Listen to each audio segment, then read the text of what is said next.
আসসালামু আলাইকুম everyone, welcome to easy tasty cooking channel. আজকে আপনাদের সাথে শেয়ার করব শীতকালীন একটি তরকারি। আজকে তেলাপিয়া মাছ দিয়ে ফুলকপি আর আলু দিয়ে তরকারি রান্না করে দেখাবো। অনেকেই অনেকভাবে রান্না করে থাকে, এভাবেও রান্না করে দেখবেন, খেতে কিন্তু ভালোই হয় আর খুবই ঝটপট হয়ে যায়। তো চলুন ভিডিওটি শুরু করা যাক।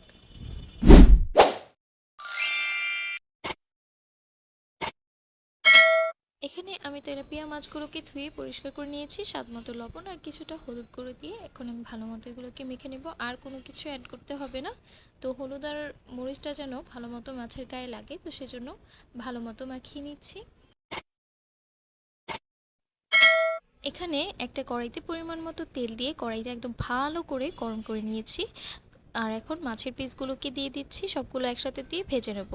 মাছগুলো ভাজার ক্ষেত্রে অবশ্যই খেয়াল রাখবেন কড়াইটা কিন্তু ভালো করে গরম করে নিতে হবে, না হলে কিন্তু মাছের পিসগুলো লেগে যেতে পারে। তো এই যে এপিট ওপিট করে আমি একদম লাল লাল করে ভেজে নিয়েছি। এখন মাছগুলো আমার ভাজা হয়ে গেছে, আমি উঠিয়ে নিচ্ছি। এই যে দেখুন, এরকম করে ভেজে নিয়েছি।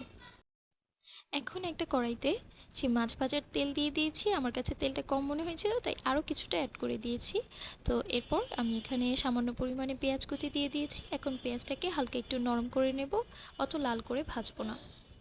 এই যে দেখুন, পেঁয়াজটা ভাজা হয়ে গেছে। এখন আমি এর মধ্যে একটু পানি দিয়ে দিলাম মশলা কষানোর জন্য।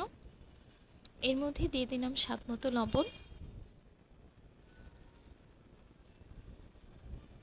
এখন এর মধ্যে দিয়ে দিচ্ছি পরিমাণ মতো হলুদের গুঁড়ো, আর দিয়ে দিব পরিমাণ মতো মরিচের গুঁড়ো।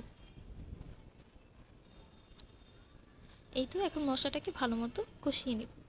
এখানে আমি ফুলকপি আর আলুগুলোকে কেটে ধুয়ে রেখেছি। এখন মশলাটা কষানো হয়ে গেছে ভালো করে, এখন আমি ফুলকপি আর আলুগুলোকে দিয়ে দিচ্ছি।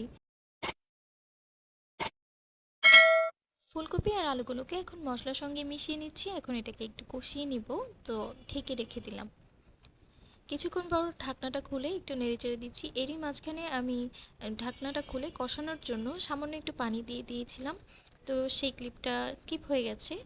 এখন একটু নেড়েচেড়ে দিয়ে আবারও কষানোর জন্য ঢেকে রেখে দিচ্ছি।